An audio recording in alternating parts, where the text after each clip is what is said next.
എന്താ അർത്ഥം ലൈൻസ്?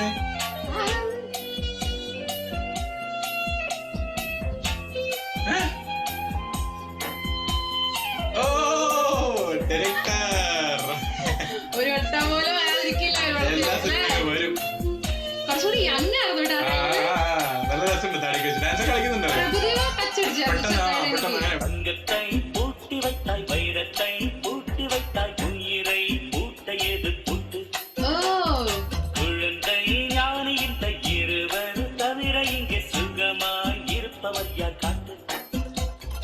ജീവൻ ഇருக்கு மட்டும் வாழ்க்கை நமக்கு மட்டும் இதுதான் ஞான சித்தர் பாட்டு.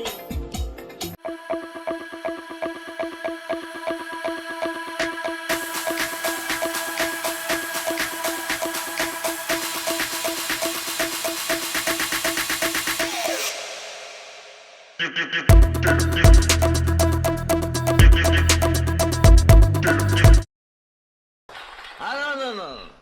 Mother first, all next, including God. Yes.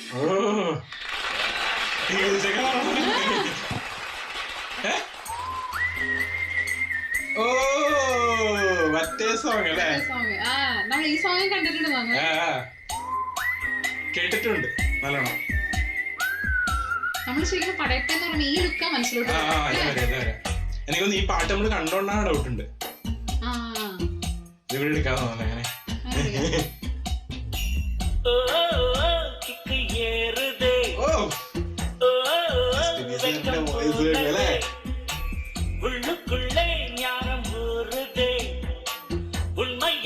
ക്ലാസ്സി ബീറ്റാണ്. கம்பங்களி தின்னவரும் மண்ணுக்குள்ள அட தங்க பஸ்பம் தின்னவரும் மண்ணுக்குள்ள ആരെന്ത് തിന്നാലും வாழ்க்கை வாழட்டா நாம் பிறக்கையில் கையில் என்ன கொண்டு வந்தோம் கொண்டு செல்ல ലിറിക്സ് கிக்கு ஏறுதே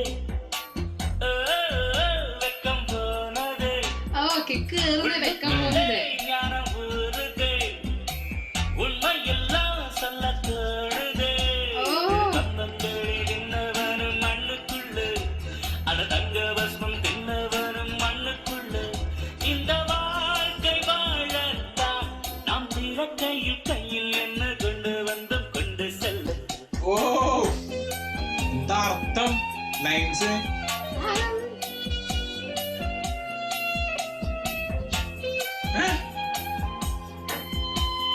ഓ ഡയറക്ടർ ഒരു വട്ടം പോലെ വരാതിരിക്കില്ല. എല്ലാ സിനിമയിലും വരും. കുറച്ചുകൂടി യങ് ആയിരുന്നു കേട്ടോ. നല്ല രസമുണ്ട്. താടിക്ക് വെച്ച് ഡാൻസ് കളിക്കുന്നുണ്ടോ? പ്രഭുദേവ ടച്ച് അടിച്ചു.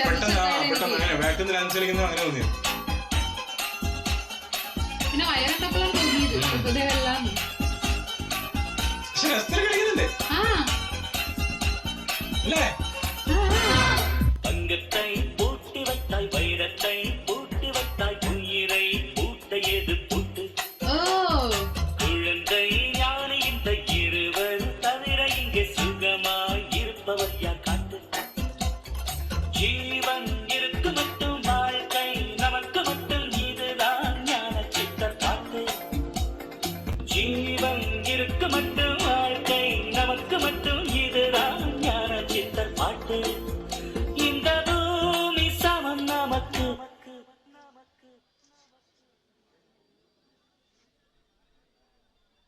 நம் தெருவுக்கு மதச்சண்டை ஜாதி சண்டை பம்பெருக்கு ശരിക്കും ഇതൊരു മെസ്സേജ് സോങ് പോലത്തെ സോങ് ആണ്. വെറുതെ മറ്റേതല്ല. അതല്ലേ ഉള്ളിക്കുള്ള തോന്നലെല്ലാം പറയാൻ തോന്നുന്നു. ഉണ്മയല്ല അടുക്കള சொல்ல தோடுதே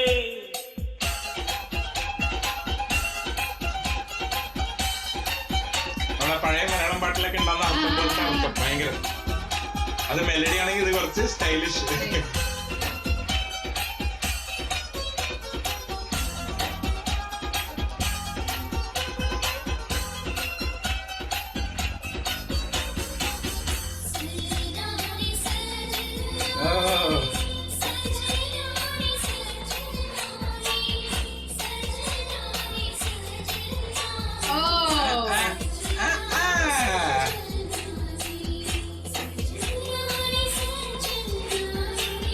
മാച്ചിങ് ആയല്ലേ, അതിനാണ് സപ്പോർട്ട്.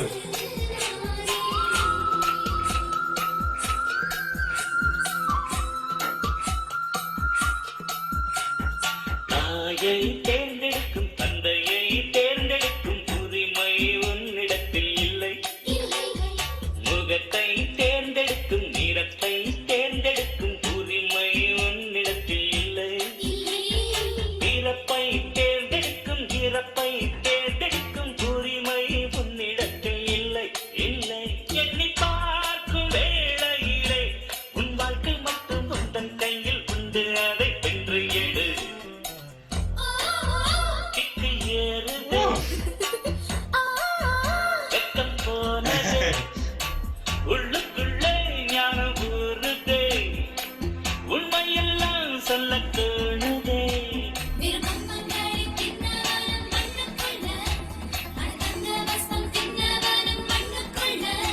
இந்த வாழ்க்கை வாழத்தான் நாம் பிறக்கையில் கையில் என்ன கொண்டு வந்து கொண்டு செல்ல, கையில் என்ன கொண்டு வந்து கொண்டு செல்ல, கையில் என்ன கொண்டு வந்த கொண்டு செல்ல, അവിടെ തന്നെ കിടക്കണ. கொண்டு செல்ல.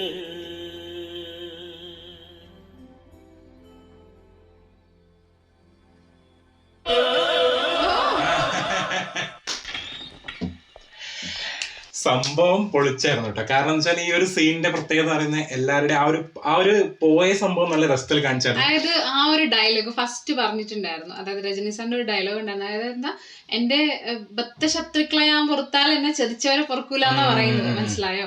അപ്പൊ അവിടെ ആ ഒരു സംഭവം ചെയ്യുന്ന സമയത്ത് എന്താ പറയാ, ഒരു ആ ശത്രുത അവിടെ മറന്നു അല്ലെ. കാരണം ആ സമയത്താണെങ്കിൽ പ്രതികാരം സംഭവങ്ങൾ പിന്നെയും അത് ഓൾറെഡി തളർന്നിരിക്കുന്ന ആളോട് പിന്നെയും അങ്ങനെ ചെയ്യാനല്ല, ആളെ പ്രൊട്ടക്ട് ചെയ്യാനാണോ നോക്കിയത്. ആൻഡ് ഈ സീനിന്റെ ഫാസ്റ്റ് പോകുന്നതുമില്ലേ, അതും രസമാട്ടോ. കാരണം വെച്ചാല് ഇത്ര വലിയ സിനിമയായിട്ട് ഭയങ്കര നീളമുണ്ട് സിനിമക്ക്, പക്ഷെ സീനുകളൊക്കെ പോകുന്ന ഭയങ്കര സ്പീഡിലാണ്. കാരണം വെച്ചാൽ ആ ഒരു സുത്തി സോങ് കഴിഞ്ഞ ആ ഒരു ചെറിയൊരു സംഭവം കഴിയുമ്പോൾ രമ്യകൃഷ്ണന്റെ കുറച്ച് പെർഫോമൻസ് കഴിയുമ്പോൾ തന്നെ നെക്സ്റ്റ് സംഭവം എത്തി. പെട്ടെന്ന് സംഭവങ്ങൾ തീരുന്നത്. സംഭവം എന്താ വെച്ചിട്ടുണ്ടെങ്കിൽ ഫസ്റ്റ് ഹാഫിൽ രമ്യകൃഷ്ണ ഭയങ്കര സ്പേസ് ഉണ്ടായിരുന്നു, സ്ക്രീൻ സ്പേസ് നല്ലോണം ഉണ്ടായിരുന്നു. പക്ഷെ അതിന് ശേഷം എന്ന് പറയുന്നത് കുറച്ച് സ്ക്രീൻ സ്പേസ് കുറഞ്ഞു. നമ്മൾ ഏകദേശം നീലാംബരിനെ ചെറുതായിട്ടൊന്നും മറക്കും. ഏകദേശം ഇപ്പോഴും കണ്ട സീനിന്റെ നമ്മൾ കാണുന്നില്ലല്ലോ, ആളെ കാണിക്കുന്നില്ല. അതുകൊണ്ട് തന്നെ അവിടെ ചെറിയ ഇതുണ്ട്. പിന്നെ അതുപോലെ രജനി സാറിന്റെ റീ എൻട്രി സാധനം ഒരു രക്ഷയുണ്ടായിരുന്നില്ല, ഭയങ്കര മാസീവ് ആയിരുന്നു. അവിടെ മൻസൂർ അലിഖാനെ കൊണ്ടുവന്ന ആ ഒരു എൻട്രി കാണിക്കാനും നല്ല രസം തന്നെ കാണിക്കുകയും ചെയ്തു. ആ ഡയലോഗ് ഡെലിവറി സംഭവങ്ങളൊക്കെ മൊത്തത്തിൽ ആളിപ്പോ ഭയങ്കര ഹാപ്പി ഗോയിങ് ആണ്. അതായത് വേറെ പ്രശ്നങ്ങളൊന്നുമില്ല, 2 പെൺകുട്ടികളുണ്ട്, അങ്ങനെ ജീവിച്ചു പോവാണ്. ഈ പക്ഷെ നെക്സ്റ്റ് സീനിൽ കാണിക്കുന്നത് നാസറിലേക്ക് കേറി പോകുന്ന കാണിക്കുന്നുണ്ട്. ഇനി വരൂ എന്ന് നോക്കണം. പിന്നെ എടുത്തു പറയേണ്ട ഇപ്പൊ ലാസ്റ്റ് കേട്ടോ, അത് ഫസ്റ്റത്തെ സോങ് പൊളിയാണ്, സുത്തി ഒരു രക്ഷയില്ല, ഭയങ്കര മെലോഡിയസ് ആണ്, ബ്രീസി സോങ് ആണ്. ആൻഡ് ഇപ്പൊ കേട്ട സോങ് എന്ന് പറയുന്നത് പക്ക സ്റ്റൈലിഷ് സോങ് ആണ്. പക്ഷെ അർത്ഥം എന്ന് പറയുന്ന മീനിങ് ഫുൾ ഒരു രക്ഷയില്ല. കാരണം നമ്മൾ പണ്ട് മലയാള സിനിമകളിലൊക്കെ അങ്ങനത്തെ കുറെ പാട്ടുകൾ കേൾക്കാറുണ്ട്. നമുക്ക് ആ സമയത്ത് വലിയൊരു സുഖം തോന്നില്ലെങ്കിലും പിന്നീട് കേൾക്കുമ്പോൾ നമുക്ക് മനസ്സിലാവും, കുറെ വട്ടം കേട്ടാൽ ഇഷ്ടപ്പെടുന്ന ഒരുപാട് സോങ്ങുകളുണ്ട്. അർത്ഥം നമ്മൾ മനസ്സിലാക്കിയിട്ട് നമുക്ക് ആ സോങ് ഭയങ്കര അഡിക്ഷൻ പോലെ ഇരിക്കും. പിന്നത്ത് പറയുന്നത് എനിക്ക് തോന്നുന്നു ആ സമയത്ത് കുറെ അധികം സമകാലികമായിട്ടുള്ള പ്രശ്നങ്ങളൊക്കെ കുറച്ച് പറഞ്ഞിട്ടുണ്ട്. എടുത്തു പറയേണ്ട ആ ഒരു ഫസ്റ്റ് ലൈൻ തന്നെയാണ്, തങ്കഭസ്മം കഴിച്ചാൽ എന്ത് ടൈപ്പ് ഫുഡ് കഴിച്ചാലും ആളെല്ലാം അവസാനം മണ്ണിലോട്ട് തന്നെ. അതുപോലെ തന്നെ ഒന്നും നമ്മൾ കൊണ്ടുവരില്ല, എല്ലാം ഒന്നും കൊണ്ടുപോകില്ല. ഉണ്മയൊക്കെ തുറന്നു പറയാമെന്ന് പറഞ്ഞിട്ട് പിന്നെ പൊളിറ്റിക്സിനും പറ്റിയിട്ട് കൊടുത്തിട്ടുണ്ട്. എല്ലാവർക്കും നല്ല എന്താ പറയാ, ശരിക്കും ആ സമയത്ത് എന്താണോ മെസ്സേജ് കൊടുക്കേണ്ടത് യൂത്തന്മാർക്ക്, പ്രത്യേകിച്ച് രജനി സാറിന്റെ ആ സമയത്ത് ഫാൻസിനെല്ലാം, കാരണം അങ്ങനെയാണല്ലോ ഒരു മെസ്സേജ് പോകേണ്ടത്. അപ്പൊ ആ സാധനം നന്നായിട്ട് തന്നെ കൊടുത്തിട്ടുണ്ടായിരുന്നു. അപ്പൊ എന്തായാലും നമുക്ക് നെക്സ്റ്റ് സീനിൽ കാണാൻ എന്താ വരാൻ പോകുന്നത് നോക്കാം. കാരണം വെച്ചിട്ടുണ്ടെങ്കിൽ ഇപ്പൊ ഏകദേശം അവിടെ നീലാംബരിയും കൂടെ രംഗത്ത് വരണം സംഭവം, എന്നാൽ മാത്രമേ നടക്കുകയുള്ളൂ. അപ്പൊ എന്ത് സിറ്റുവേഷനിലൂടെയാണ് വരാൻ പോകുന്നത് നമുക്ക് മെയിൻ ആയിട്ട് നോക്കേണ്ടത്. അപ്പൊ എന്തായാലും അടുത്ത സീനിൽ കാണാം.